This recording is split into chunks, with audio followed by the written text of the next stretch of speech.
What about Sayedet? Is he online right now? Not yet, probably. Okay, so he can come next. Okay, we can.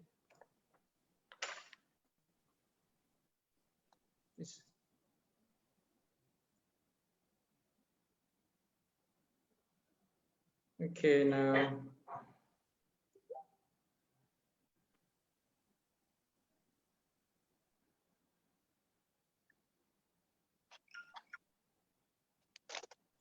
We just wait a little bit for Venerable Sayedet.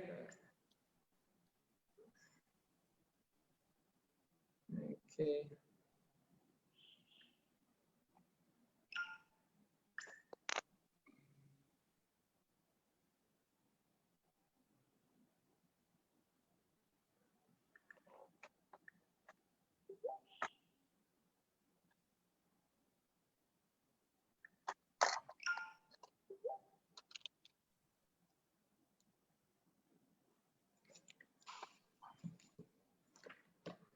So can we start our program right now? And probably Venerable Sayedet will come later.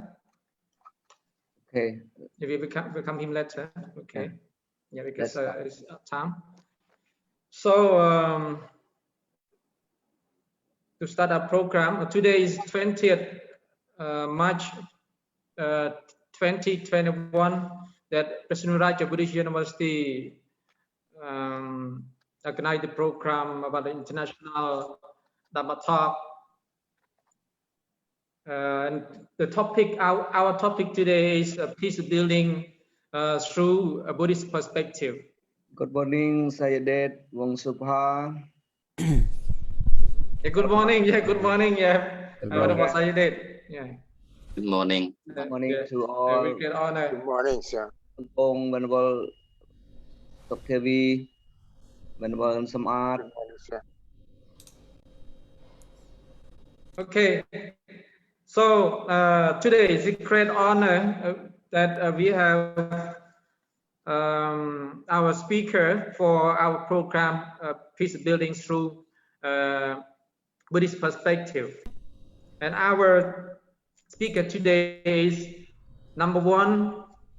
One is His Eminence Samdai Pramaha Arya Wang, Dr. Kisavandatana, acting rector, President Raja Buddhist University. Two, Venerable Dr. Sompong Kunakuro, Vice Director, International Buddhist Studies, College at Mahajala Rajavshalai Buddhist University from Thailand. And number three, our speaker number three, we have Venerable Sayedet Wong Supha, former Secretary General to His Holiness Pramaha Pong Samaluk, who is the President of Central Buddhist Fellowship Organization, Out Loud, PDR.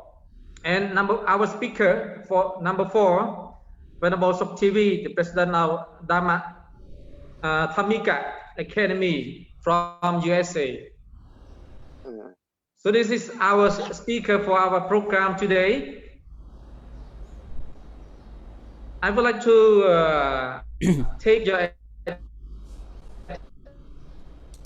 attention a little bit to our topic that we are going to discuss this morning.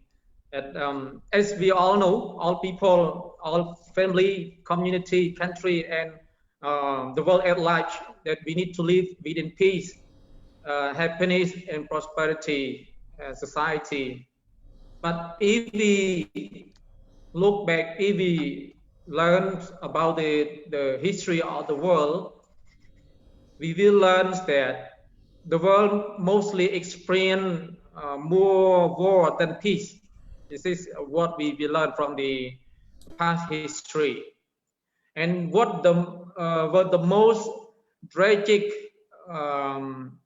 war are the World War I, World War II. World War II is well recognized about that. We know about that. Everybody know about it, about World War I, World War II, that started early 20th century that killed many million people and a lot of mass destruction. Yeah. So after the First World War, World War I, World War II, the United Nations established the United Nations and especially established the United Nations Security Council in 1946. Yeah, in order to guarantee or to keep the world orders. But even though the United Nations create the United Nations Council, but the world still have a lot of problems, especially the wars. Like recently, around this more than 10 years, we know a lot about the war. Many war happened in the world, especially in Afghanistan, in Iraq, in Libya, in Syria, and in other part of the world. And this is what happened in the past and the recent years. Now the conflict is happening in Myanmar, in ASEAN country. As everybody knows, the Myanmar is the Buddhist country, and that, but a lot of doubts, a lot of questions raised that why the Buddhist country happen like that, especially that the conflict like that. As we know and as we learn, we study a lot about the peace study, about learn, and many conferences we join, and all over the world that always admire, always raise Buddhism is peace religion. The teaching of Lord Buddha teach people to have the Brahma Vihara, metta, loving kindness, karuna, compassion, mudita, sympathy, joy, and extra. Yeah, especially to love each other, respect each other. This is the concept of Buddhism that the Lord Buddha taught us. The problem is why the problem always happen like that. So this is the matter that we need to discuss this morning. Yeah. So into our topic about the peace building. So first hour, I would like to raise this question to Venerable Dr. Sompong. Please, what is the definition of the peace? The word peace. Okay, thank you, Venerable. Thank you, everyone. Good morning, everyone. So you can see recently, so not only in Myanmar, the conflict is there, but I can say that the conflict available across the world, but different kind of the conflict. With the conflicts of because of the ethnic, conflicts because of the politic, even the conflict because of the religions. So religions available across the world also. So all the religions try to teach and try to give them the reasons how to stay together peacefully. So I think that all religions, they have strategy to do that. Every religion has the theory to do that.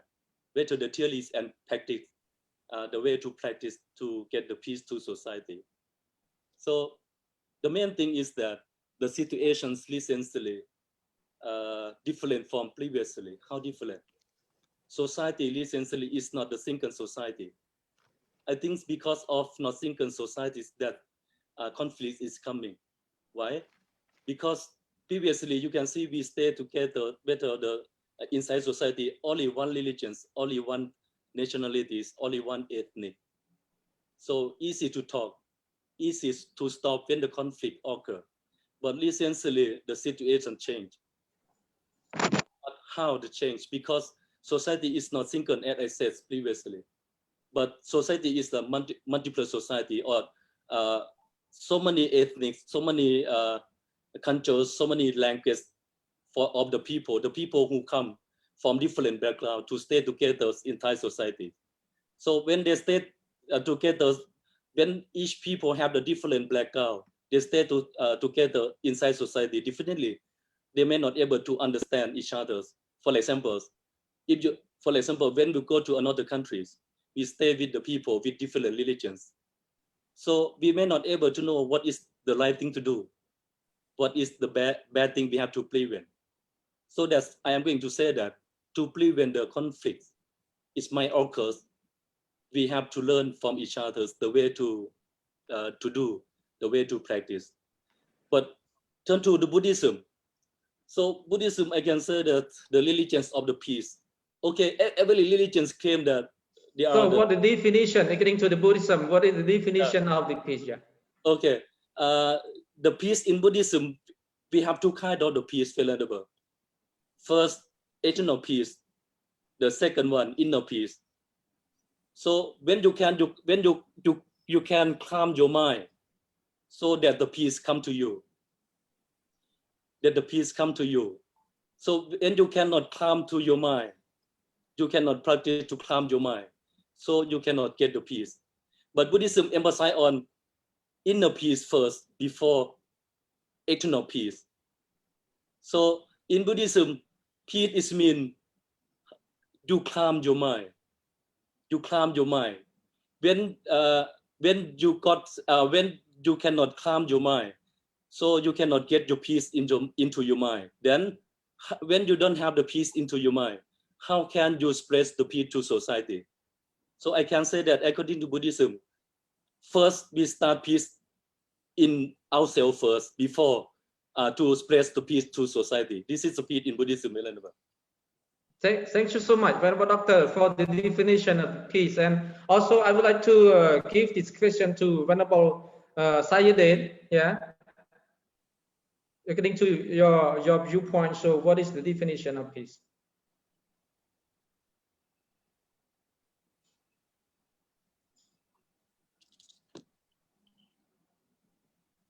Good morning, most venerable sir. So, thank you very much for inviting me to join this discussion. Peace, actually, peace. We all know already about peace, according to Buddhism. Peace, it means that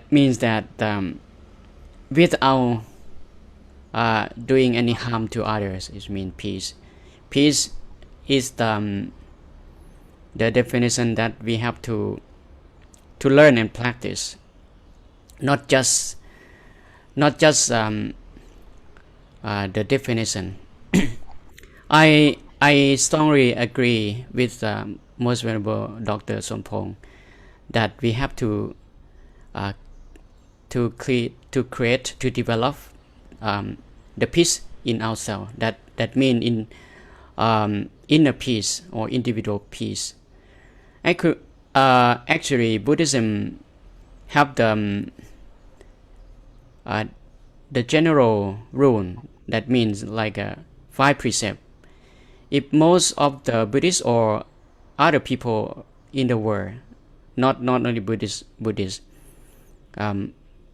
observe the 5 precepts, that we can create fundamental peace or basic peace already. And after that, when we develop more about our mind, that means mental culture or mental training, that then we can attain the higher peace. I mean peace in terms of spirituality, not just practice according to the 5 precepts. So peace means without doing any harm to others. It means peace. And everyone in the world wants peace. But peace in terms of other culture, maybe they gain peace through war or through fighting. But according to Buddhism, we have to create or build peace without violation or violence. That is my point of view, according to. Yes, thank you so much, Venerable Sayadaw, for your answer related to the definition of peace. And as you mentioned, the peace means to not harm others. Peace means the calms in our mind. So with this and concept, the Western world called Prince of Tata, even he's not yet Buddha, is a lot Buddha, called Prince of Tata is the peace prince. We read a lot of book about that. The Western world wrote the book that mentioned about peace prince, or called Buddhism as a religion of peace. So I would like to raise this question to His Eminence Samdai Kisavanratana, whether it is true or not. Related to what the Western world consider Buddhism as a peace religion, or Prince of Tata as peace prince. What factor that considered to be like that? Yes. Namo Buddhaya. The homage to the Triple Gem and my respect to all venerables and ladies and gentlemen, devotees. Yes, as we have known and we have studied, then we learned that Prince Siddhartha, who was a Bodhisattva, before becoming a Buddha, all his activities, his life, his character was so peaceful and harmonious. One of the events during his lifetime that we all very well know, when his cousin Devadatta shot an arrow to a bird and a bird fell down. He took care of the bird and cured the bird, and he did not like the act committed by his cousin Devadatta. It showed a lot that even the life of animals or birds was so precious to him. And there are many other events in his life which could be considered a peace-loving activities. So because of Prince Siddhartha's Bodhisattva's life and activities and events related to his life, the Buddhists as well as non-Buddhists, especially Westerners, have accepted that Prince Siddhartha was a peace lover and he was a person of peace, and he was trying to make peace in his society even before he became a Buddha.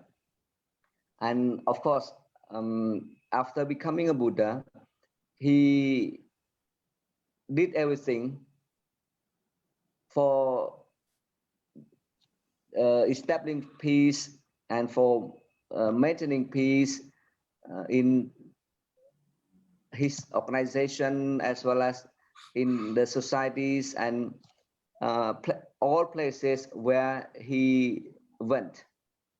So this is very important in Buddhism, that all Buddhists and non-Buddhists alike have recognized that Buddhism, or especially the founder of Buddhism, the Buddha or the former Prince Siddhartha, is a peace-loving person.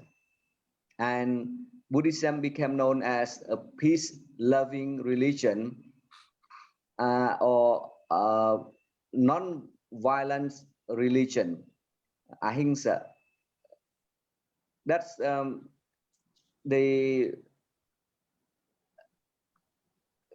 the sign or the label that we used to hear from many people, from, as I said, Buddhist and even non-Buddhist. But it does not mean that the Buddhists, though they cherish peace, they would practice according to the tenets or the teachings of the Buddha. That's another point. The theories or the teachings does not mean that reality would be the same.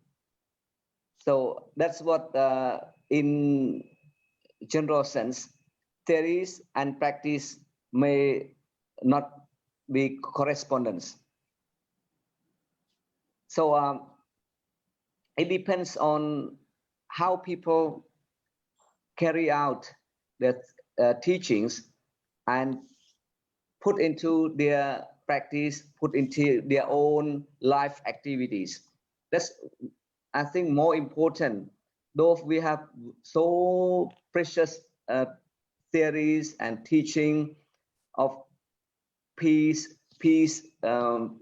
loving, but if we don't practice it, it does not make any meaningful sense, make any benefit to ourselves, to others, to societies, and to the world at large.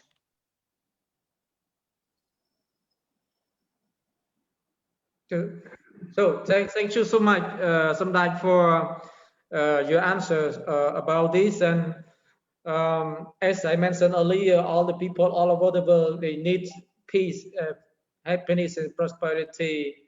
However, we see that many problems happening, especially related to the war, some part of the world. So related to this one, I would like to ask a question to Venerable Suchivi.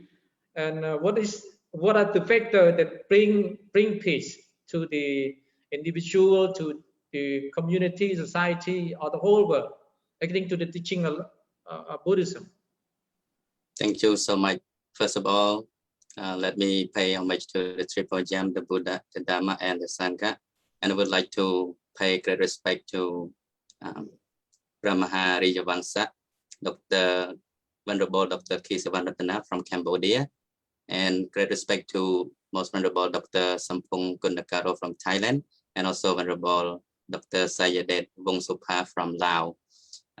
Thank you so much for having me today. I think it's a great program that President Uraja Buddhist University of Cambodia has organized this discussion in a platform so that we can share and give, contribute the idea from the teaching of Buddhism, how we can share opinion to the situation that is happening in the world today, like in Myanmar, for example. So I think to getting to know what are the factors that bring peace, as most of Venerable had already mentioned about the definition of peace. So it depends on how we define the word peace. So basically, the world understands peace is the, is the freedom of disturbances. That can be the freedom from violence, the freedom from war, the freedom from,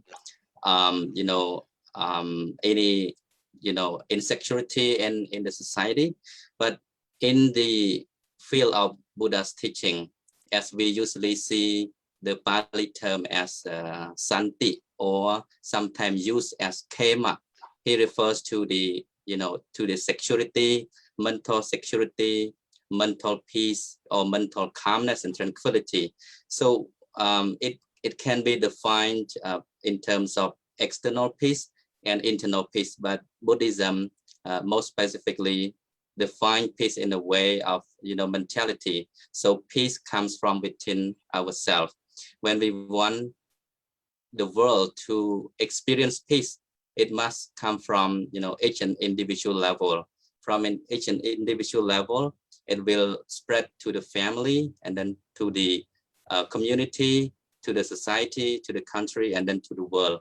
I remember the quote from late His Holiness Samdech Mahakosananda of Cambodia. He talked about, when you make peace with yourself, you make peace with the world. Let me quote his slogan. I think it is very popular in the Western world because he was, one of the very active, monks who walk for peace, who spread the message and love of peace. So his slogan goes like this: from great compassion makes a peaceful heart. A peaceful heart makes a peaceful person. A peaceful person makes a peaceful family. A peaceful family makes a peaceful community. A peaceful community makes a peaceful nation. A peaceful nation makes a peaceful world. So he stresses the importance of, compassionate heart. When our heart is filled with compassion, with loving kindness, a thought of metta, a thought of non-violence, avihangsa, like it is taught in the Samma Sankappa, right? The second of the noble 8 factors that the Buddha taught about, the right thinking. When our thought is free from violence, the thought is free from sensual pleasures, the thought is free from harming others, there and then peace prevail. So we cannot find peace in the place where there is violence, in the place where there is, social insecurity, where there is, corruption, where there is unjust leadership or unrighteous leadership. So peace must come from pure heart, come from a heart which is full of compassion and love, So in terms of individual level, we must build peace by, ourselves, because peace cannot be bought, but it can be built. So how are we to build peace? There are a lot of theories and teachings that the Buddha expounded, the way in which we can build peace, in short, by, practicing the good conduct, observing moral precepts, at least the 5 precepts as taught in the Buddha's teaching. Started from the very beginning, the intention to refrain from harming or killing any living beings, right? Panatipata Veramani. So I think this is the factor that lead to build peace for individual. So when individual is well equipped with peace, only then one can spread the peace around to their friends, to the family, to the community, and then to the nation and the world at large. So I think it's important to start from the individual level. In the case of leader of the world, if any leader can practice, good moral conduct, at least to observe the 5 Buddhist moral precepts, refraining from killing, refraining from taking what is not given, refraining from telling lies, sexual misconduct, and intoxicated drinks and drugs, etc. So these are the way which lead to peace and harmony. Thank you. Okay, thank you so much, Venerable Sukdevi, to answer this question. I also would like to give this question to Venerable Dr. Sompong. Yes, Eleanor. Yes. The same question? Yeah. The factors of the peace? Yeah. Okay, good. Thank you again. Okay, actually, when we talk about the factor of the peace, so we have to know that what's kind of the peace and what kind of the conflict we have to solve the situation. So I can say that the situation first, before the conflict coming, and after the conflict coming. So before the conflict coming, what should we do to prevent that conflict might come? And another one, when the conflict coming, how to stop that? So everything that, for example, before, how to prevent from the conflict. So definitely we use first 5 precepts, the precept especially for the first one, killing. So Buddhism emphasize on we have to prevent from killing or any kind of the harm. So especially the first precept of, for example, the Panatipata. So 5 precept is we have to practice we have to practice before the conflict coming. But when the conflict coming, how to do that? How to stop that situation? So I can say that regarding Buddhism, first, patience. Patience really necessary. For example, when the conflict is coming, definitely you have enemy. Definitely you have enemy. When you lose the patience, so definitely you have to play, you have to take revenge. Definitely you have to take revenge. Finally, you might deteriorate the situation. So, but how to practice patience? So I can, especially in Visuddhimagga, they said, we have to know the dangers of the hatred. How can we know the dangers of the hatred? So according to Visuddhimagga, they said, first we have to consider that when the people hate us, when you are angry, you can kill, you can do whatever you want. You can take the life of the people because you have the hatred mind.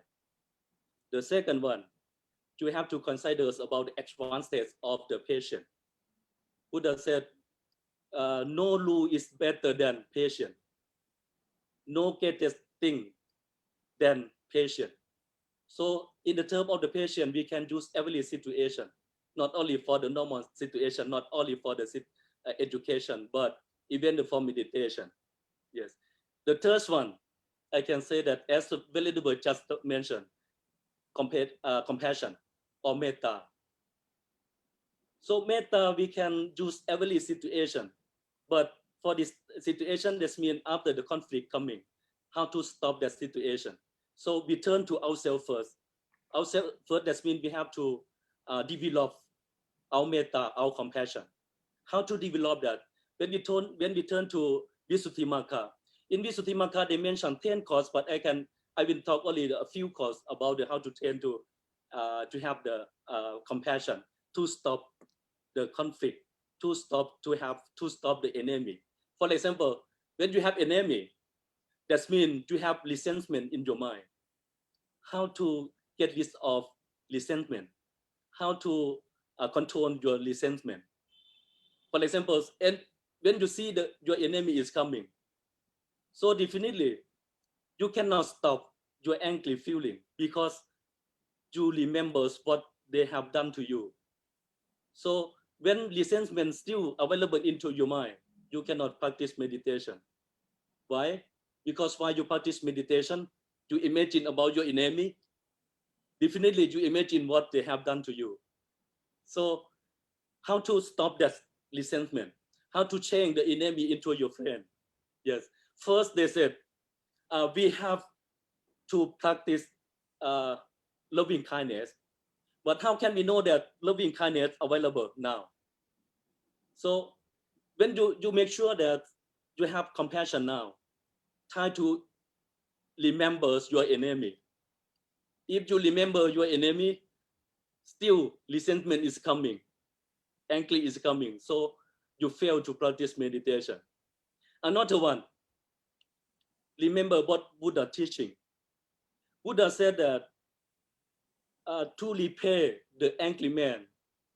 So that means you are not different from the angry. Yes. But when you are not angry to the angry man, they said you win in the better hard to win.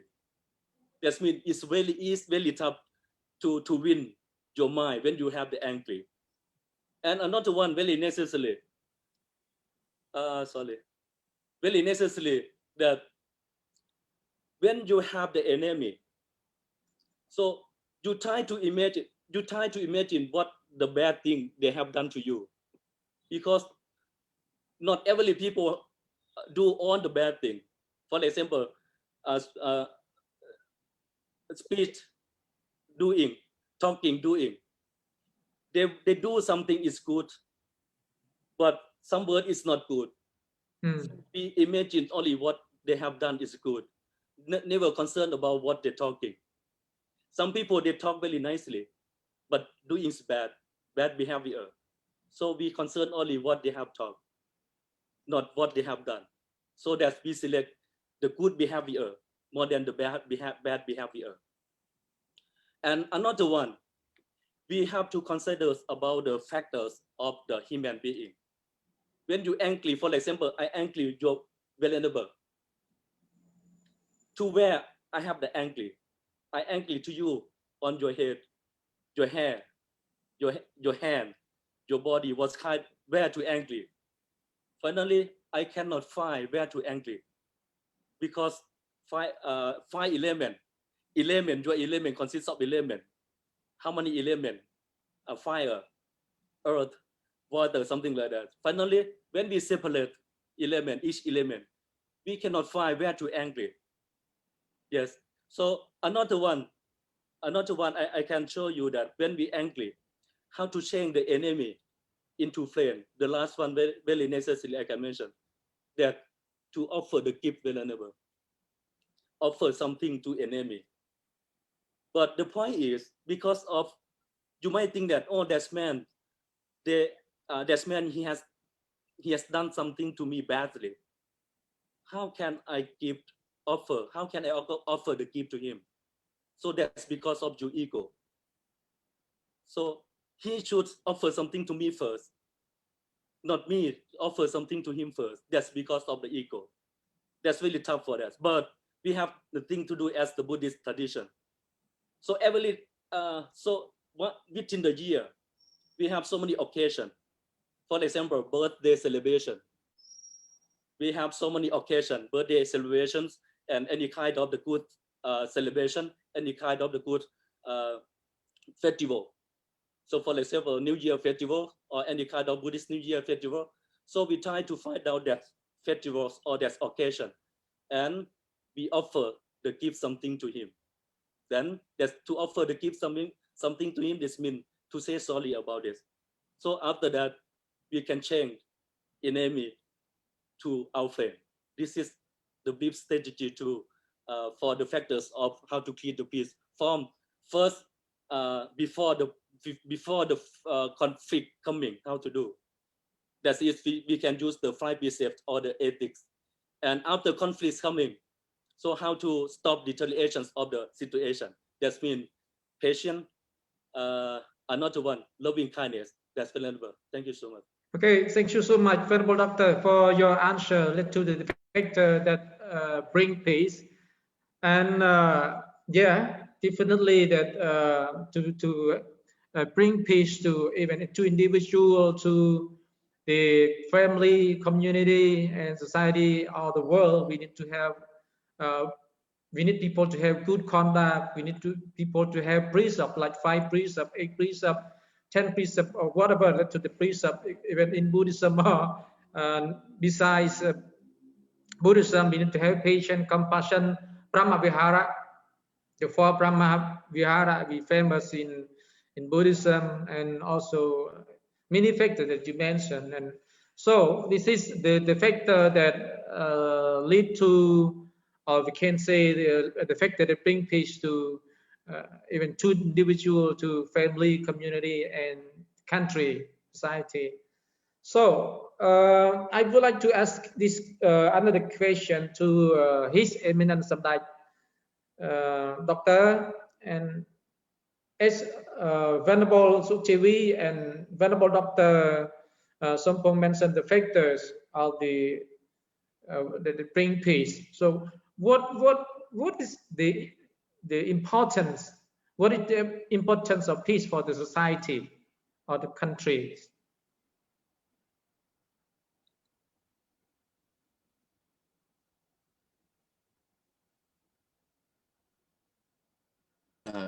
He's mute. He cannot Mute. Yeah. Good morning again to all. Yes, that's a very important question. Thank you. Peace is very important, essential, and necessary for each and everyone, for all. There have never been bad peace and good war.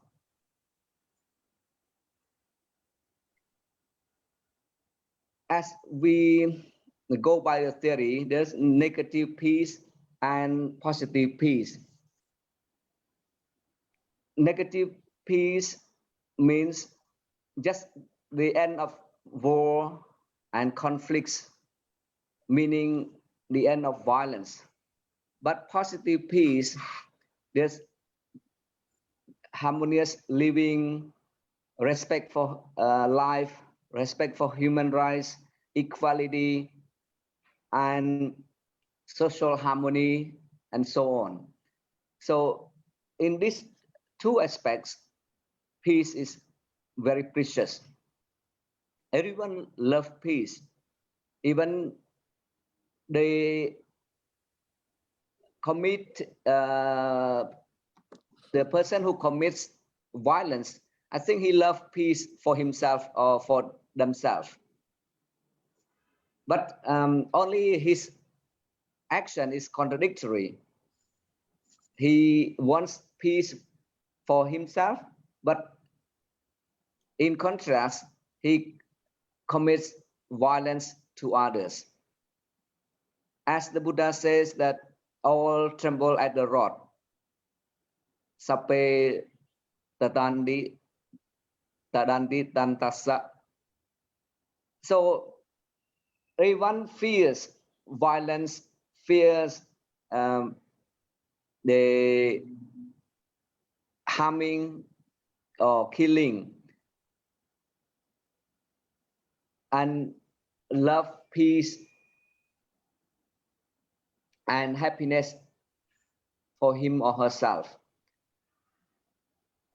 But only the actions from each individual, as we, the ordinary persons or Patujana, we are embedded with the hatred,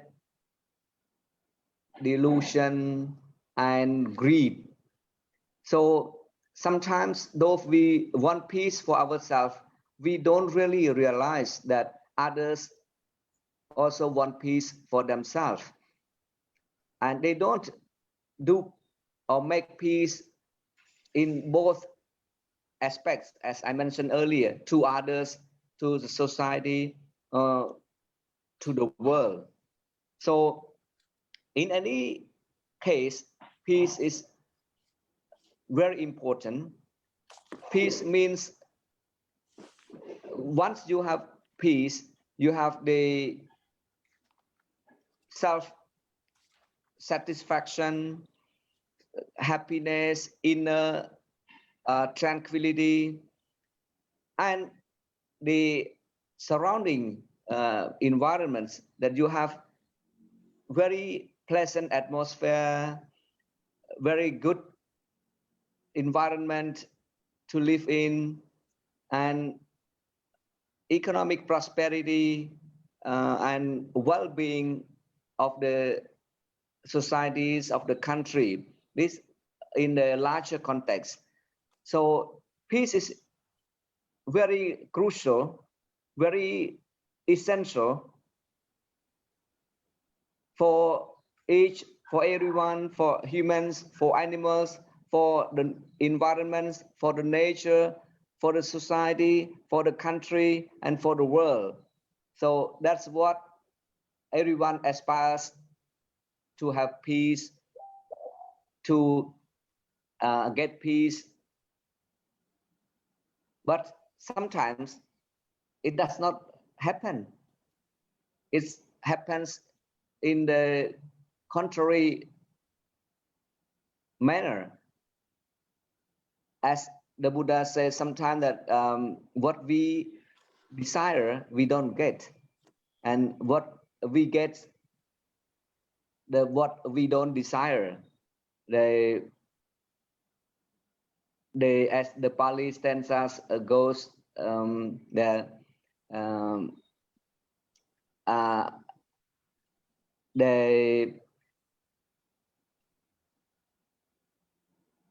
Achitang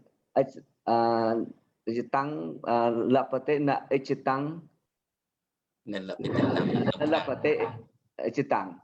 So that's sometimes the things which happens in this world, and we somehow have to deal with all these phenomena which happen to us, to all of us in the world. And if we talk about the war or armed conflicts, sometimes it's caused by few persons, but the suffering for all the people. So this is the end of, I mean, in the negative sense that what peace implies, in the negative sense, in the end of armed conflicts, the end of war. But when the war or the conflicts happen, the masses, the people at large who suffer the most, not the persons who commit the war or the armed conflicts or the violence. This is the point that we need to remember. What we do, the other peoples will feel it, will receive it, will suffer. If we do the bad things, for example, the violence, war or armed conflicts or any quarrels, the environment is very bad. The surrounding is really object. I mean, it's so dark, and the mood of the people, if they don't receive the repercussion of violence, but the mood of the people is not happy. So in this, the Buddha stressed that peace need to prevail. We need to have peace in order even to practice the Dhamma. When there's no peace or tranquility, no good environment, the Dhamma cannot be practiced, because the mind is not peaceful, the mind is not tranquil. How can we practice the Dhamma?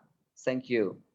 Thank you so much, Somdai Doctor, for your answer related to the factor that bring the importance of the peace for the society. And also would like to give this question to Venerable Suchevi.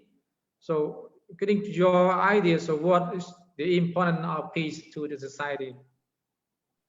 Yeah, when we talk the importance of peace, I think peace is a requirement. Actually, it's not something favorable or unfavorable, but it is a requirement for even individual, from individual level to the international level. Even, you know, when we talk about the individual level, suppose when there is no peace within a person, you know, how a person are going to commit to oneself and to society. When there are disturbances arise in the mind of individual, so that person tend to do something wrong, tend to cause harm to oneself and to others. Let me take a story of, you know, in the Jataka story, like the Kisa Kudami or Padajara. There was no peace in their mind, so that's why their mindset is very different from the normal person. So normally when our mind is equipped with the, you know, calamity, with the disturbances because of our attachment, because of our sadness or sorrow that caused by something, so the mind is not peaceful. When the mind of a person is not peaceful, that person can commit a lot of mistakes and even, you know, can destroy one's life. And so if that person hold a, you know, a very important position in that community or in the world, he or she can cause a lot of destruction to the society. So it is very dangerous when our mind is not peaceful. Anger can overwhelm us. So with anger, we can destroy others. Low attachment also can overwhelm the mind, you know. So when we talk about peace in the teachings of Buddhism, he refers to peace not just on the surface level, but to the, you know, inner, what we call subconscious mind, in the sense of the, you know, psychological term. But in the teachings of Buddhism, peace is not just for ordinary peace, but, you know, the noble peace what we can say the absolute truth, nirvana. Nirvana is the absolute peace, right? There is no any other peace than nirvana, paramatta satya. So by controlling one's mind or restraining one's mind from the disturbances like the defilements, the greed, hatred, and delusion, then one can be peaceful. So peaceful mind is very important for one to be happy, and for those around us to be happy as well. There is Buddhist saying that raised in the Pali stanza, apya pachang sukhang loke. So the non-violence is the source of peace, is the origin of peace, right? So when there is peace, when there is the absence of harming one another, peace can prevail. So we can see that without peace, there is no happiness, there is no any development. When there is no happiness, there is no development of any kind, of any field, in terms of religious or spiritual development, social, economical, cultural, context. In any aspect of the country, there will be no development without peace, right? That's why people all around the world, they promote the idea of peace. Even the Buddha himself, he never encourage any kind of violence that cause to to the insecurity of the country, because peace cannot prevail when there is insecurity of the country. So peace must prevail, because peace is requirement for people's lives to live happily and harmoniously. So we can see that in the teachings of the Buddha, he very often stresses the importance of how peace is, how important the peace is. In the concept, when I remember the story from the Jataka as well, that talks about the dispute between the Goliyas and the Sakyas, who was about to fight over the matter of water at the Rohini River, right? They were about to fight each other. So the Buddha, he was so clear about the politics and non-violence. He was a man who talks about peace, I think, more than anyone else. Not peace just for individual level, but he went on to focus about peace in society and the countries, because from one kingdom to another, they were trying to kill each other just because trying to get their own benefit. So the Buddha went there and intervene, interrupt them and prevent them from fighting each other. He asked, why are you fighting each other? They said, because they want the land, they want to occupy the land of the water. So he said, when you're fighting, many lives will be killed. So which one is more important between lives and the water? So they said, of course, life is more important. So is it worse that you kill a lot of lives just to get water? And what use is there when you don't live to enjoy the water that you gain because you already died? So they started to realize that peace is important than war, right? Because war can lead to the destruction of life, and one cannot enjoy what one gains because of the political power, because one has already lost one's life.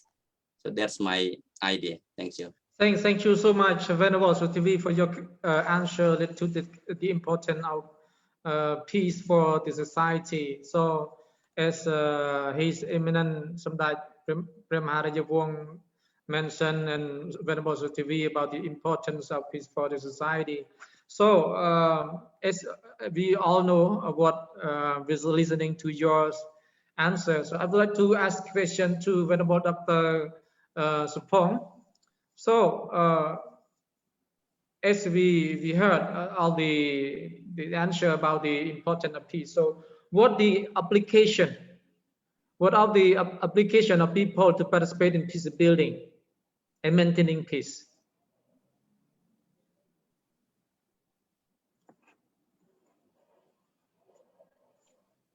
Mute.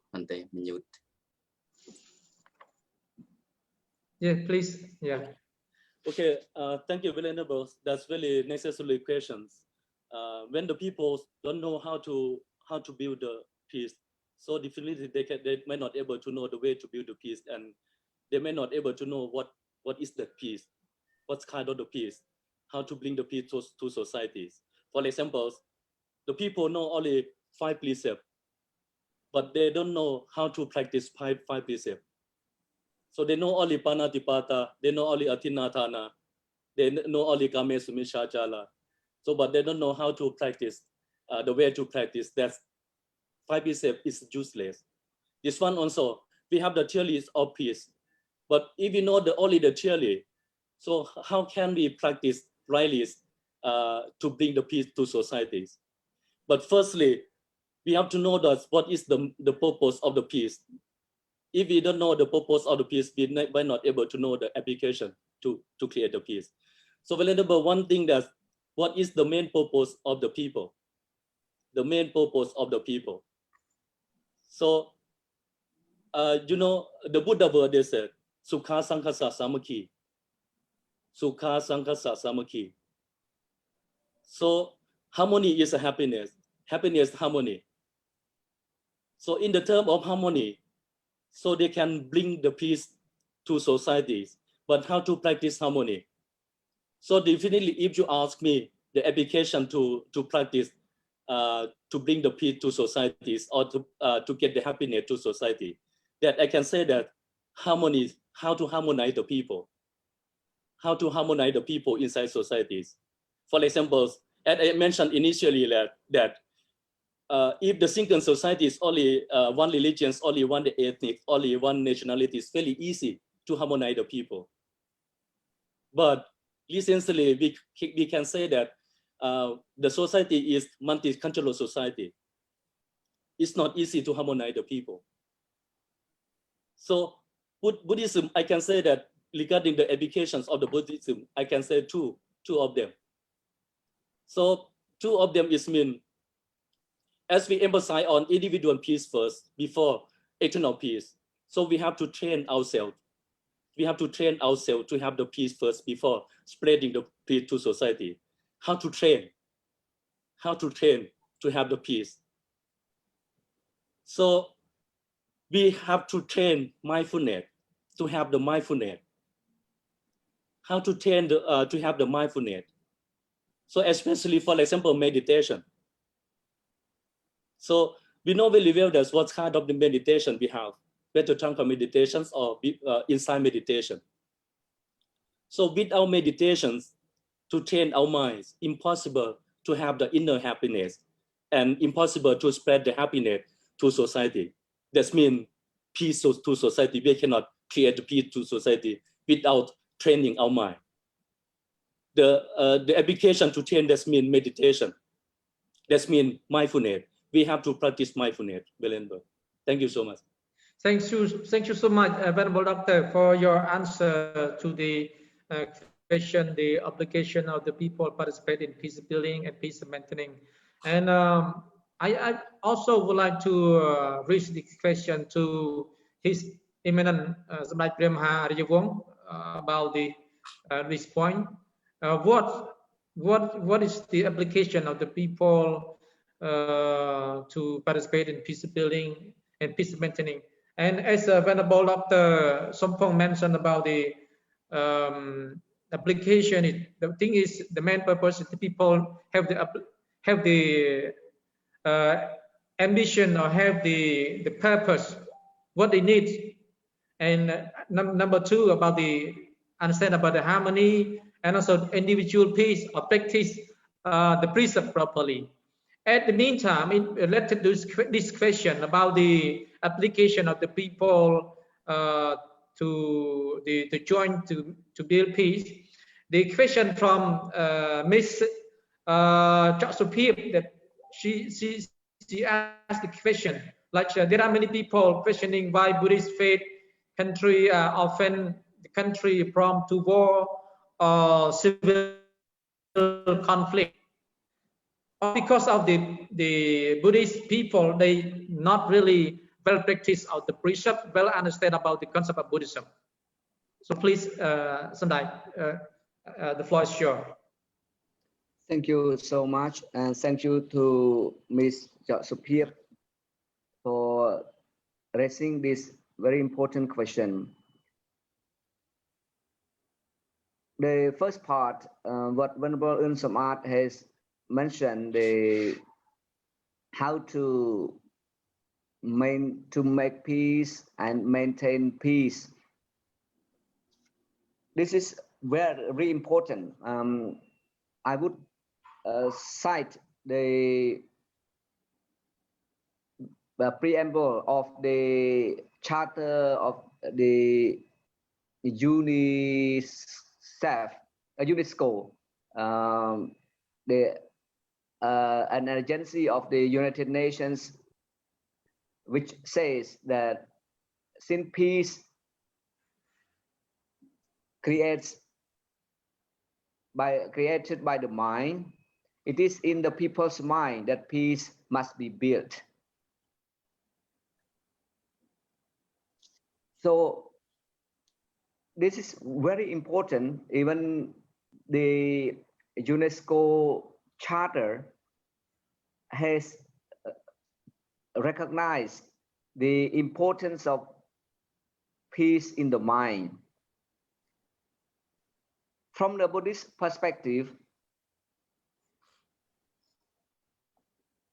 individual's mind is very important because it happens with the individuals, because individuals, with many individuals make groups, and then make groups make society, make communities, and make society, make the country, make the world. So when each and everyone's mind is embedded with peace, no violence, no mischievous activities can be created.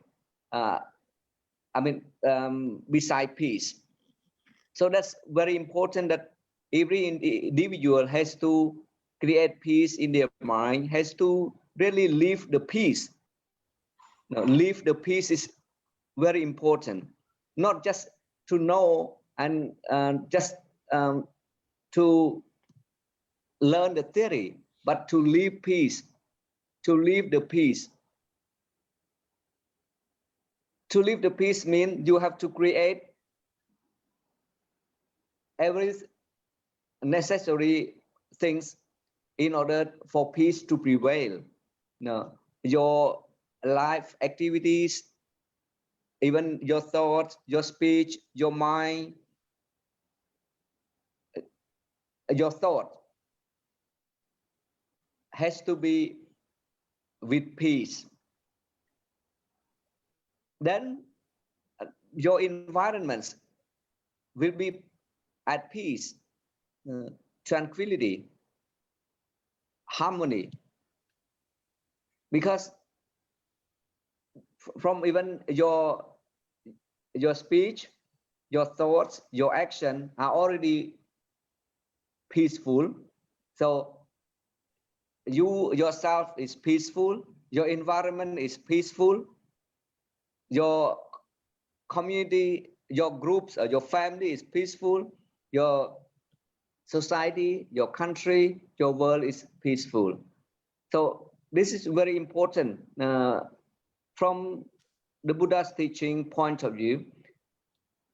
Every individual's mind has to be trained with peace and have to be trained to live peace.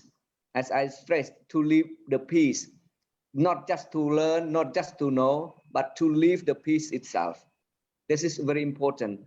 Second point, in order to make peace and maintain peace and order and harmony in society, we have to, when we are with peace, we have peace in ourselves, and with our all activities, we need also to make aware and to make known, to make others also love peace and live peace as well. we need to create necessary condition and the situation where peace can prevail. Otherwise, how much you talk, how much you do, but still there's no peace. I said that both aspects of peace, the negative and positive, we have to stress. I'm speaking here not only peace, which is the end of war, the armed conflicts or violence, but the positive aspect, the equality, the respect for human rights, the respect for life, respect for the harmonious living. All these have to be brought in. So it's very important that we need to live the peace ourselves, and we need to make others live the peace. The second point, the question raised by Ms. Chosupiep, the chairwoman of Center for Human Rights, Cambodia.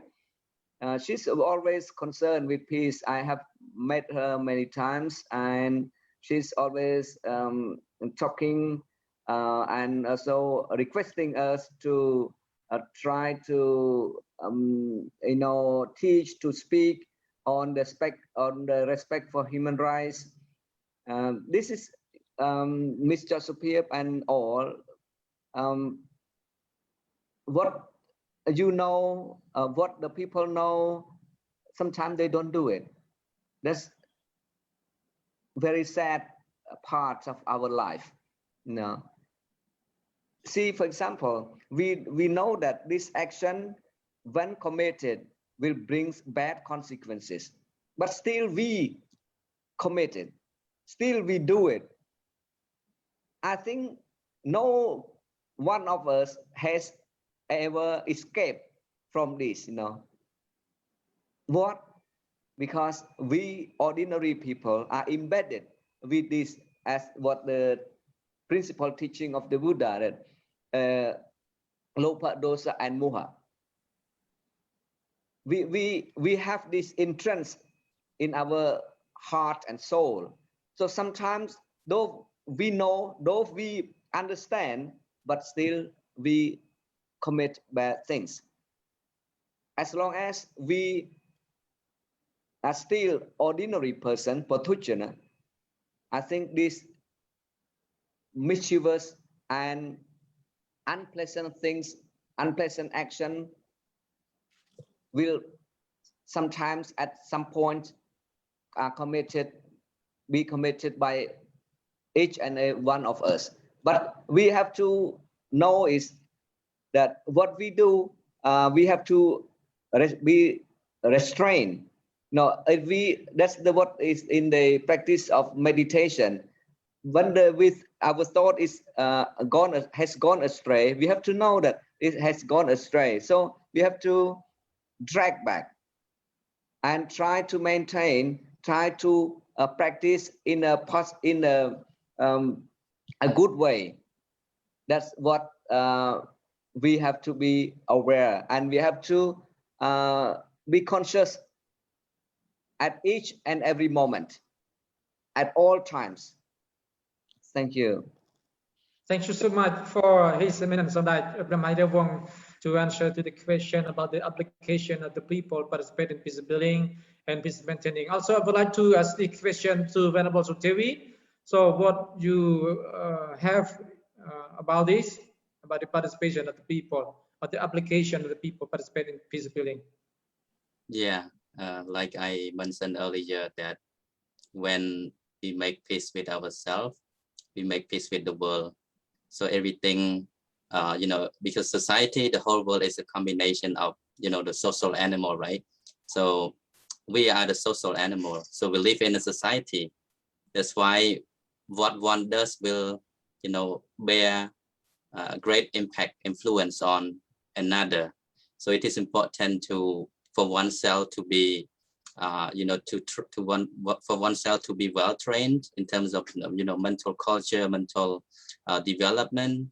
When one is well disciplined, with morality, good conduct, concentration and wisdom. So this is the contribution to the world, right? We normally we always undermine, the importance of individual behavior. Actually, everything, get influenced from one, to another. So like take for instance, in the family, when one member of the family is doing bad, so it will influence the whole family. If a child behaving, unrighteously, if behaving very bad, so it will cause a bad fame to the whole family. So one whole family who has bad fame will also, influence to that community, to that village, to that city, and then to that country, So this is so the, the influence from one individual to another person and to the community at large. That's why each and every one of us has the responsibility to make peace with ourselves. Only then the whole world, can be at peace. Thank you. Yeah, like the question from Miss Josephine asked the question that according to the people eyes, or according to the world's eyes, said see that Buddhist countries seem not really peaceful, not really have a harmonious society, have conflict. So what's the factor of what the application of the Buddhist temple to educate people about that? Venerable Dr. Sampong. Yes. So we focus on about that because we see the problem right now. We see the problem in Myanmar right now. This is the mistake of the Buddhist temple earlier, that they not really well trained, well teaching to the people. That's why the country happened like that. Even not Myanmar, even in Buddhist country, other Buddhist country have problem with that. So this is the mistake of the temple, not take fully application or teaching people the righteous way properly about it. That's why Buddhist country is not really peaceful. There's not only our surprise about this, because we claim ourselves as we are Buddhists. Definitely, in the term of Buddhist, Buddha emphasize on prevent from killing, prevent from taking lives of the people, or prevent to take anything bad to the others. Surprisingly, Buddhist country became, but violence is coming. So like once, I was asked by the people from different faiths.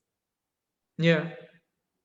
So not only that question asking, not only that question, not only Miss who asking about that. Yeah. I used to be asked by the people from different faiths. He asked, why they attending the conference, international conference in some country. I don't want to mention. He asked, Venerable, I saw so many Buddhist country, violence is coming. So many kind of violence. For example, conflict between religions, whether Buddhist and Christian, whether Buddhist and Muslim, like Rohingya and Buddhist countries and Rohingya, Buddhist and Muslim. What happened to Buddhists? Or Buddhist people try to harm the other people because of their study from Tipitaka. Like the people, they said the people,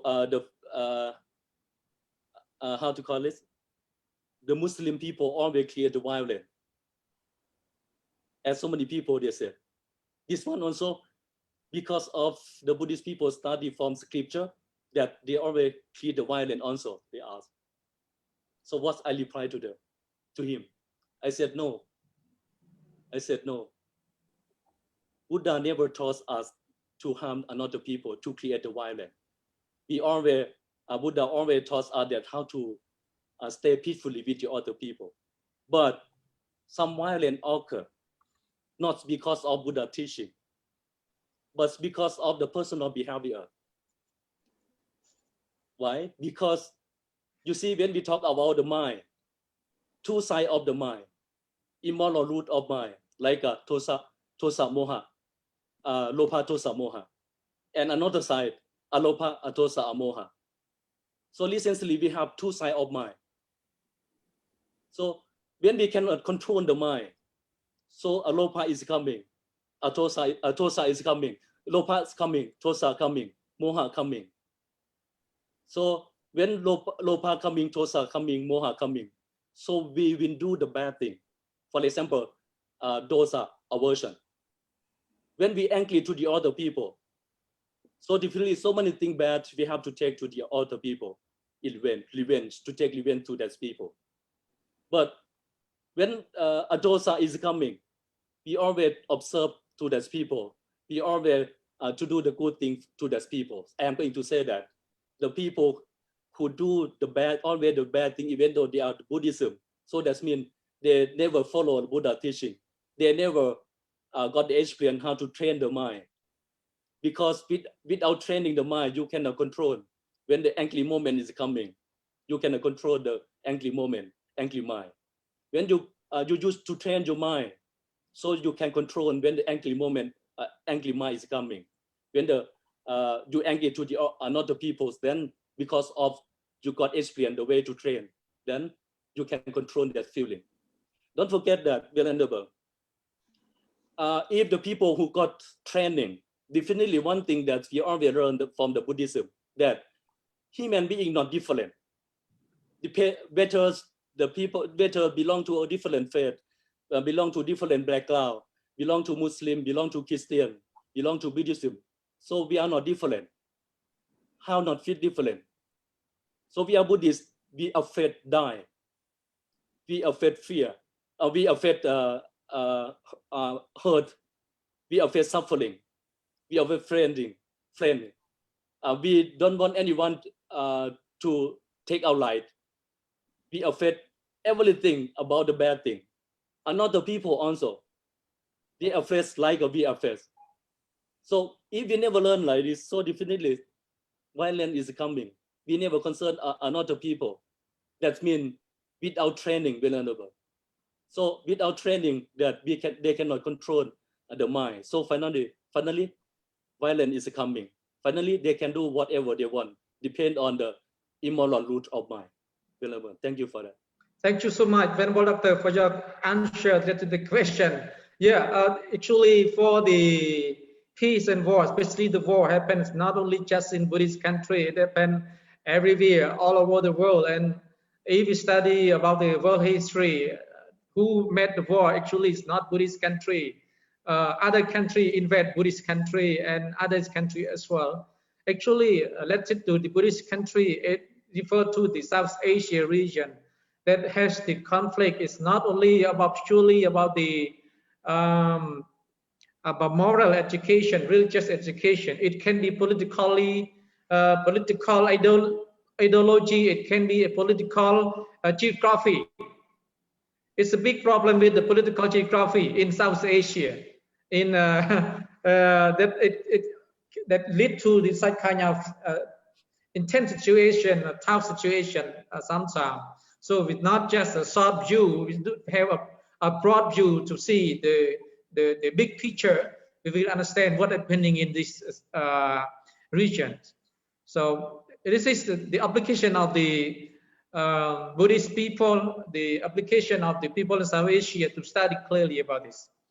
And before, Venerable Soktivi raised about the resolution, the Lord Buddha showed the problem between the Rohini water conflict between Korea and Sakya. So we saw the braveness of the Lord Buddha. He went into the battle zone. He went into the conflict area. And we also saw the example in Cambodia about His Holiness Brahma Kusananda. He led the Dhamma Yatra, to the battlefield, to the battlefield during crossfire between the government and the both soldiers. So he went into the battlefield during the crossfire. So we look back to our situation present right now about the situation in Myanmar. Yeah, as a Buddhist country, as Buddhist leaders, and recently when Venerable so we mentioned also His Eminence mentioned about the Pope Francis plan to visit the Myanmar to kneel in front of the leaders. So how about the Buddhists? How about the Buddhists? What can we do? Can we initiate any Dhamma Yatra to go over there from by all the Buddhist leaders, from all the Buddhist scholars, with thousand monks to video like what His Holiness Brahma Kusananda did before? So I would like to give this question to His Eminence Samdai Brahma Rajivong first. Please, what's the point you want to talk? I want to raise about the mood, a good model, good example, braveness of Lord Buddha, even into a battlefield, to solve the problem with Rohini water. And also we take the example of His Holiness Brahma Kusananda. He went into the battlefield in Thailand between the crossfire between the government and Pol Pot soldiers. So this is a very good example. So the current situation happening in Myanmar right now. So as a Buddhist country, as Buddhist leaders, whether we can take that good example to solve the problem in Myanmar, because yesterday Pope Francis announced that he would go into Myanmar and kneel in front of the leader to ask for the peace for the Burmese people. So what about Buddhists? According to your perspective. Yeah, good points. The model of the Buddha going into the imminent battlefield in the Buddha's time between the Sakya and Kolya over the Rohini water. And yeah, in the modern time, His Holiness Samdai Brahma Ghosananda, the most well-known peace makers of Cambodia and well-known around the world, can serve as example. But there's pros and cons, for each and every things. Even the Buddha's intervention with in the war or the imminent wars between the Sakya and Kolya has been criticized by some others as well, and the Mahakosananda's peace march, which went to the battlefields during the civil war in Cambodia, has been criticized as well. So there's no any action which has not been accepted or criticized by others. There's some people who accept, some people who don't accept. There's the reality of the world. Those who criticize it, what for? If you go into the battlefield, sometimes you will lose your life. You cannot do anything without weapons. For example, like in the case of His Holiness Samdai Brahma Kusananda, some people heavily criticize him and the peace makers, the peace marcher, the people who march for peace, saying that, well, without any protection and no weapons to fight back, what can you do? but they don't understand the compassion and the desire from the Buddha, for example, the Buddha, and from His Holiness Samdai Brahmakosana Sanana, to make both sides stop fighting, at least, you know, at that moment, stop fighting and try to find a solution through peaceful means or negotiation. So this good example can be taken by the Buddhist leaders and Buddhist people in general. How we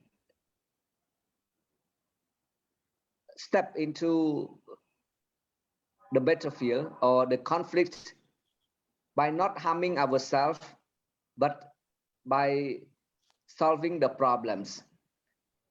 You see, sometimes the issue is so complex, complicated, intricate, and we cannot really solve it.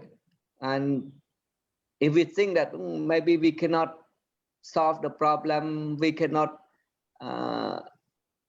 ask these people to follow our advice or our opinions, then it was useless to intervene. That's what in some of our leaders, Buddhist leaders or Buddhist people's mind. You know, they say if there's no impact by trying to intervene, by trying to step into these issues and try to solve, and if those parties into the conflicts don't accept our wish or our plea, what is the point? What is the use? This is always hangs in our mind, the Buddhist leaders as well as the Buddhist people. So it's useless of time, useless of effort, and sometimes it costs the life as well. Sometimes they feel that they would lose their credit, their credibility by trying but no result. So because of this, Buddhist leaders and Buddhist people really are really not committed, not do the things, because they're thinking of the result, the impact. But one positive things which they don't take into consideration is that though we may fail, but the image is very good. At least we have tried. Then the people and the world will see that, oh, they have been trying, but there's no avail, no result. So I think we should not be discouraged by thinking that there's no point, no result, no positive result of trying. Though we fail, but we may try again and again. That's what the virya, the parami, the perfection, one of the 10 perfection of the Buddha, that we have to try. Sometimes we may succeed. Failures does not matter as long as we have tried. As I'm believing in the trying and in the making effort, though the result may not be hopeful, may not be good. I mean, we may not succeed, but it's worth trying. It's worth trying. Thank you. Okay, thank you so much, Heisemin and Sundai. So in conclusion, mean that we should initiate the program like Dhammayata to Burma with all Buddhist leaders, not only special group of people, with all Buddhist leaders, with all the Buddhist scholars, and also with all the Buddhist followers to go with you together. So I would like to give this question also to Venerable Sayadaw, yeah. Now already come back. Please, Venerable Sayadaw. So what your viewpoint related to the any initiative for the peace walk to Myanmar or peace Buddhist resolution to Myanmar? Venerable Sayadaw, please.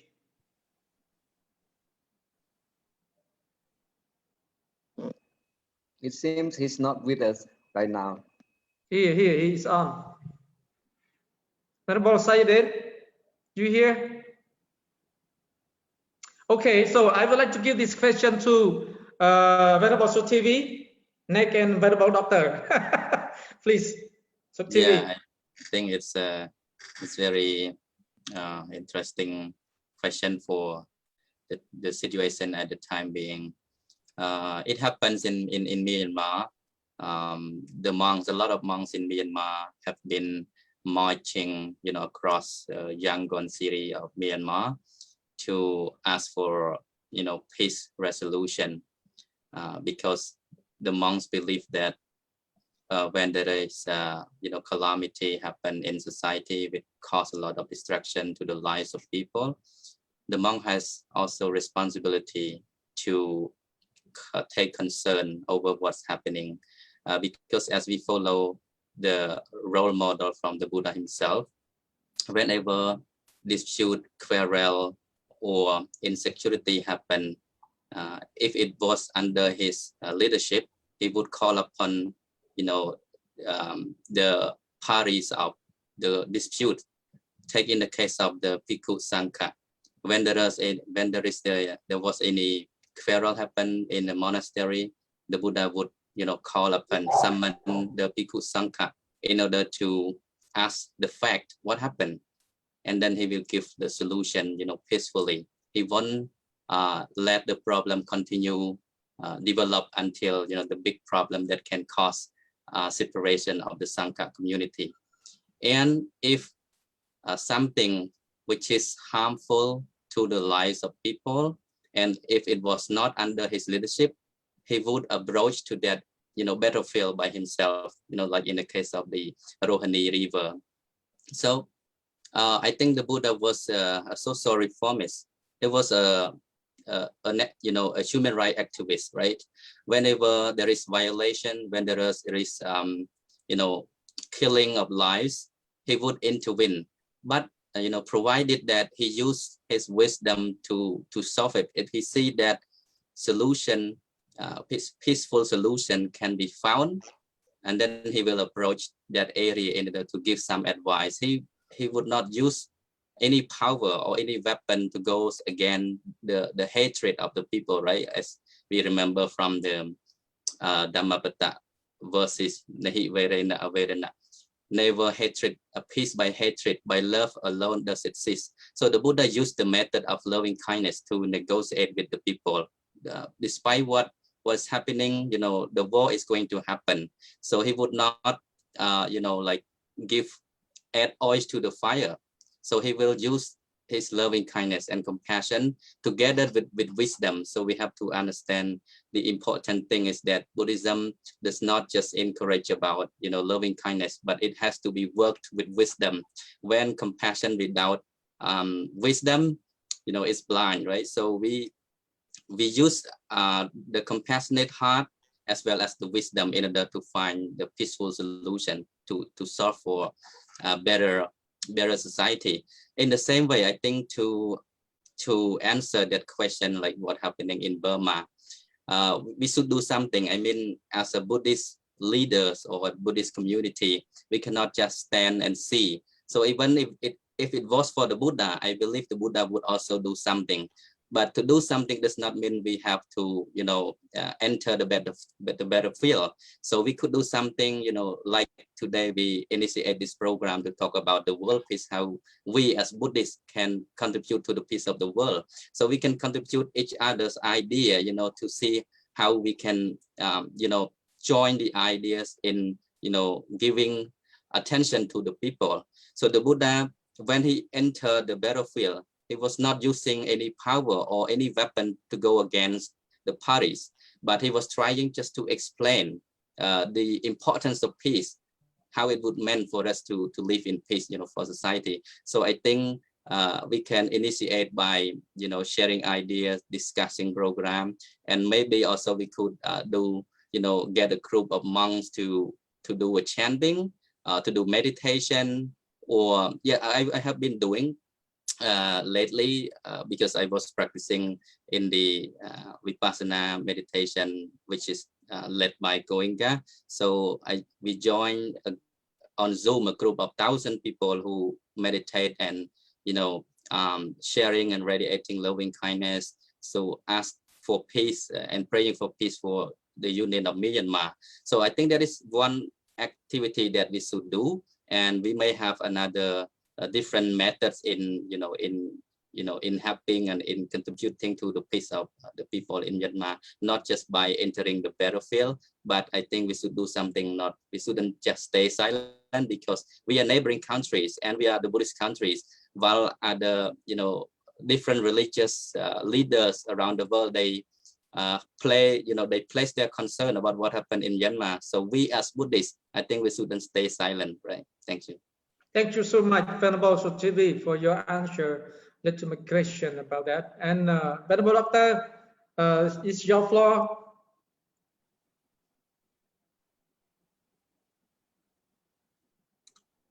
Not here, please. Unmute, Doctor. Unmute your. Yeah. Okay. That's a question. I can say that the necessary question for the recent situations and the serious question also. So why? Because to enter the battlefield is not, I can say this, we reach our life. So what can we do? So we have to make sure that what kind of situation.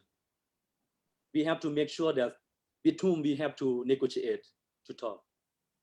We have to make sure that this place we have to negotiate with. The case, they never hear us. What should we do?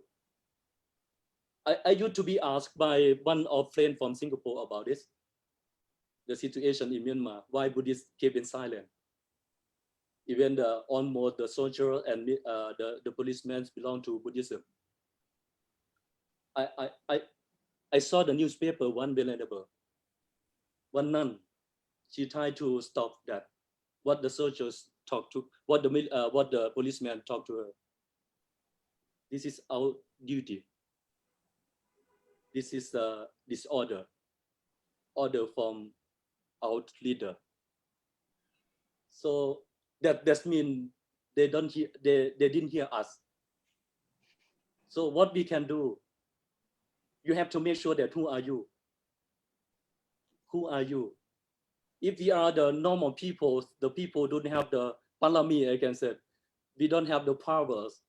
How can we go enter the battlefield while the both sides fighting each other? So don't compare with the Buddha. We are totally different from the Buddha. Because Buddha have the powers. Buddha used to teach the people across India, even across the world by the time. Buddha have the power. Just one word, the people hear it and follow it. Just one word, the people follows and got enlightened. But what we are. So the point is, when we want to negotiate, it's better leader to leader.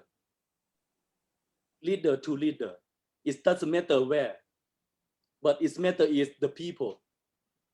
If you talk with the police in general, the police in general or the military in general, they might say, I got the order from the leader. They might stop for a while. And the other place, they might continue fighting. So this is my idea, Venerable. Okay, So, thank you so much, Doctor. I also the last question because almost finished almost the time for our discussion. So the related to the Burma conflict. According to your idea, what is the resolution through that we can have? What the platform? What the platform? What the solution that we can have for the Buddhists? We should do to have that platform, please. okay, it's good for that. So firstly, we have to know the real situation in there first. In there first, the Buddhist monk in there, they know the situation really well. So for us, for the initially step, we have to talk with the Buddhist monk in there first to know the real situation. So after that, we try to cooperate with them to talk and negotiate with the leader who gave the order to his staff. Because even the leaders, they belong to Buddhism. They are disciples of the most vulnerable in there. So if we negotiate with them through their leader, to the most vulnerable monk in there, I think we can succeed to talking. Because as the foreigners, we are foreigners, even we are Buddhists. So we cannot interfere in the term of this. But we can do that. We have to cooperate with the Buddhist monk in there and join together to talk with the leaders, to remind them that we are Buddhists. We have to prevent from that's like this, etc. Thank you for that. Thank you so much, Doctor, for your idea about that matter.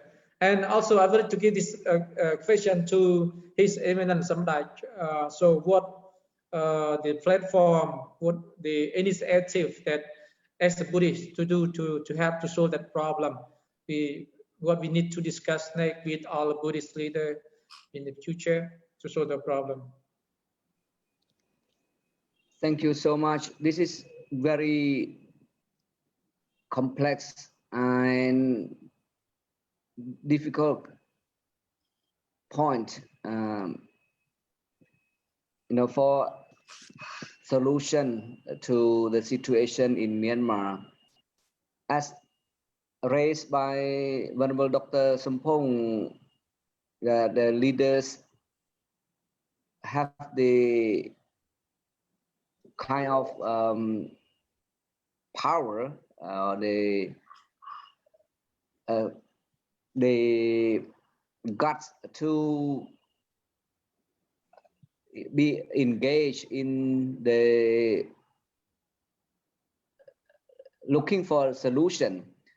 But other ordinary people also can do something to raise, for example, as we have been trying to do, like talk about peace and to find solution. And Venerable Soktevi has already mentioned that the other people, ordinary people, can also pray or chant for perform chanting and practice doing meditation for peace in Myanmar. This is what the general public can do.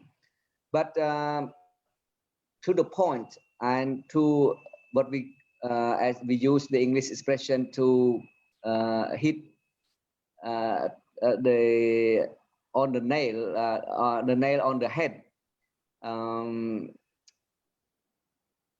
We need to have a mission to understand completely or clearly what the real issues, and we have to understand from both sides, the military as well as the public and the former government leaders who have been toppled from power. So this is a very giant task we may not be able to do it, as people outside. So the most effective ways which we can be engaged is, as Venerable Dr. Sampong raised, that to provide any cooperation and assistance to the most vulnerable Sayadaws in Myanmar who may or who know the real situation, the real causes of issues there, and we may just provide the encouragement or any assistance, whether it's if the Myanmar Sayadaws or most monks there need our assistance in terms of opinions, or we may also provide certain logistic assistance that we can do. But to step into the country and into the real situation there, I think this is very difficult for our Buddhist leaders. Plus, our Buddhist leaders have never had such a tradition as well, to step into other countries and try to initiate a solution to a conflict or to a war. There has never been, in throughout after the Buddha's time, at least, and we cannot say that it was done by the Buddha, but as Venerable Dr. Sampong said, we are not the Buddha, we are different. So there have never been any records that the Buddhist leaders step into another country, in a different countries, and try to find a peaceful solution to any war or conflict. They have never been, as far as I know. So any practical solution is to cooperate with the Buddhist leaders in Myanmar, and if possible to provide logistical and some other necessary things to the Buddhist leaders in Myanmar. That's a practical way I can think of. I cannot think of any other things which is more practical than that. Thank you. Thank you so much, Samdach, for your ideas. And because the time almost finished, and I give this the last time to Venerable Soktevi to wrap up what you want to you have in your mind and to finish this program. Venerable Soktevi used to live in Myanmar, so he may understand the minds of those people, military leaders, as well as the public's mind. Yeah, thank you so much for reminding me that. Even during my stay, from 2007 to 2010, I came across the experience of the same thing happened during the the leadership of President Tan Swe, the General Tan Swe. So in 2008, there was a very big demonstration, and it kills many lives as well. And a lot of Buddhist monks, joined the demonstration, but they do it peacefully by, getting a lot of, I think around almost 50,000 monks across the country join in the demonstration. So they march to the compound of Svetagong Pagoda. They sit together, do the chanting, and also meditation, and address their speech about asking for resolution. But it was solved 1 year later. So I believe that what comes to my mind right now, what we can do as a Buddhist community, I think at least we should address our concern over the situation happening in Myanmar. By addressing our concern, I don't mean that we we intervene in the the private issue of Myanmar, but we goes against the the violence the bad action. We don't go against any party. We don't go against the leader or any person. But in terms of peace building as a Buddhist communities, we condemned the act of violence over the life. So I think we stay equanimous. We stay in the middle. We don't bias toward any party. So what I have in mind, I think it could be practical if maybe Cambodia or the Thailand or Laos leaders, the Buddhist leaders, especially Laos, Cambodia, Thailand, who are the neighboring country of Burma, should hold the International Buddhist Conference to make our voice heard. I think it will be powerful. We can do it online like this, in an online platform where the world leaders, the Buddhist world leaders around the globe, come and address their concern over what happened in Myanmar. So we may condemn the action of violence.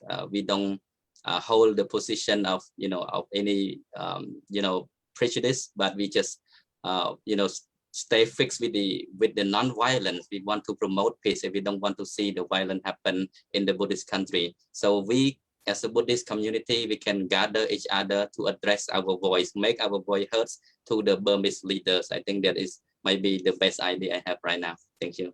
Thank you so much, Venerable Suchavi, for your idea. And also 5 minutes to Venerable Dr. Sompong. What do you have to wrap up all this discussion this morning? I think that's really necessary, Venerable, because even the situation also violence spreads across the countries and across the world. So we may not be able to have discuss face by face in the organizing the conference. So, but anyway, online is necessarily also is the best way to discuss in the term of the conflict, in the term of the how to solve the conflict, in the term of the how to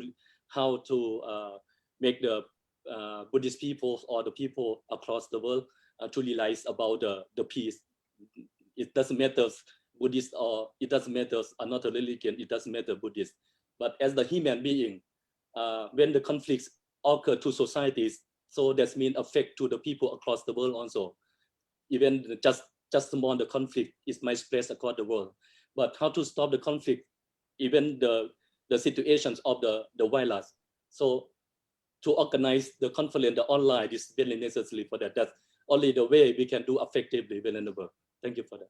That's good, Doctor. Thank you so much for your idea. And also to His Eminent Sundai Doctor, please, for 5 minutes to wrap up your ideas for this morning discussion. Yeah, respect to all for the last in this meeting.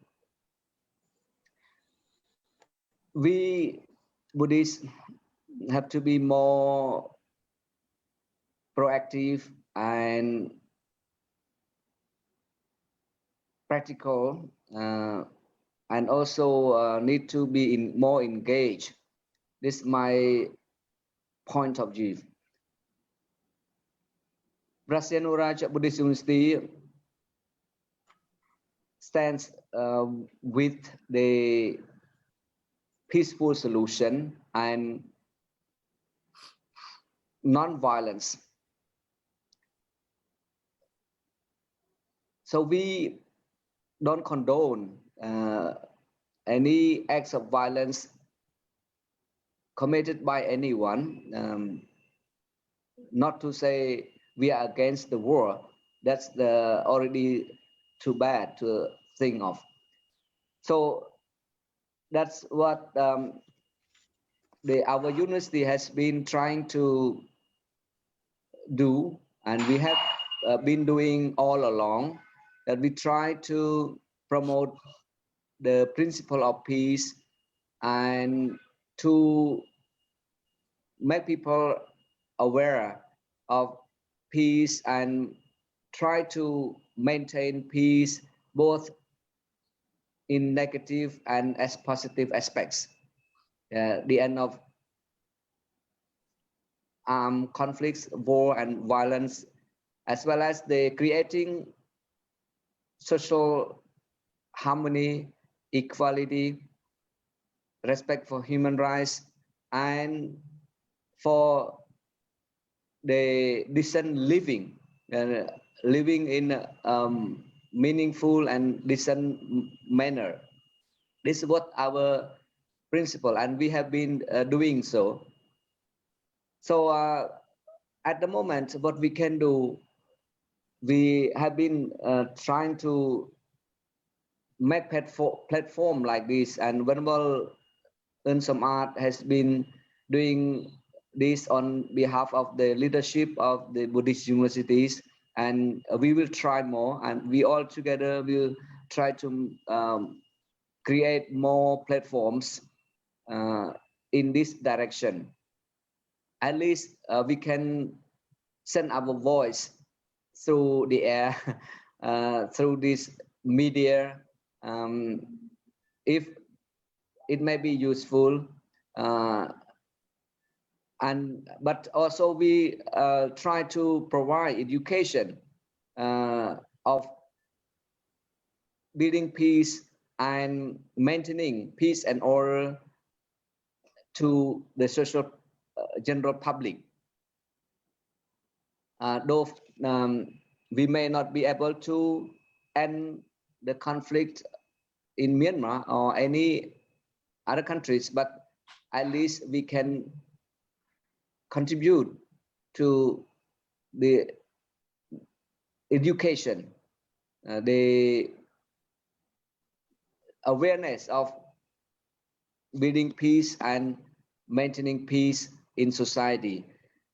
So for this today, it has been very meaningful for all of us, and I hope that we Buddhists can be more engaged, and we can contribute more to building peace and social harmony in each and everyone's own society, and also in the world at large.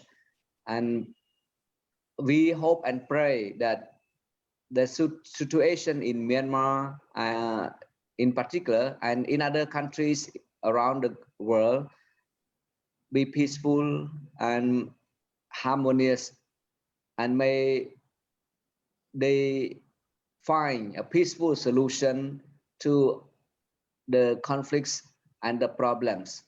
Thank you. Thank you so much, His Eminence Samdai, Dr. Kisavaratana, that wraps up for our Dhamma talk this morning about peace building through Buddhist perspective. So on behalf of Buddhist University, also on behalf of myself as the moderator, I would like to express my heartfelt thanks to His Eminence Samdai Brahmarajavong, Dr. Kisavaratana, Acting Rector, Buddhist University, to be as a speaker this morning. Also, would like to express my grateful to Dr. Sampong Kunakoro as Vice Director of our International Buddhist Study College at Mahachulalongkorn Ratchathani Buddhist University from Thailand. Also, I would like to express my gratitude to Venerable Sayadet Vongsopa, former Secretary General of His Holiness Pramaha Pong Sumaluk, as the President of Central Buddhist Fellowship Organization out loud, PDR. And so the last one, thank you so much to Venerable Sok TV, President of Dhammika Academy from USA, to be our speaker today. So the Dhamma talk this morning come to an end. So thank you so much. May you all be blessed by the triple chant. Thank you so much. Yeah, goodbye. Yeah. Sape sata vira honto sukita honto nittuka honto abja paja honto anika honto tiga yuka honto aroka honto sape semechanto sukhi atta nang pariharanta tukha patta janit tukha bhaya patta janit bhaya soka patta janit soka honto sape be pane no. Thank you.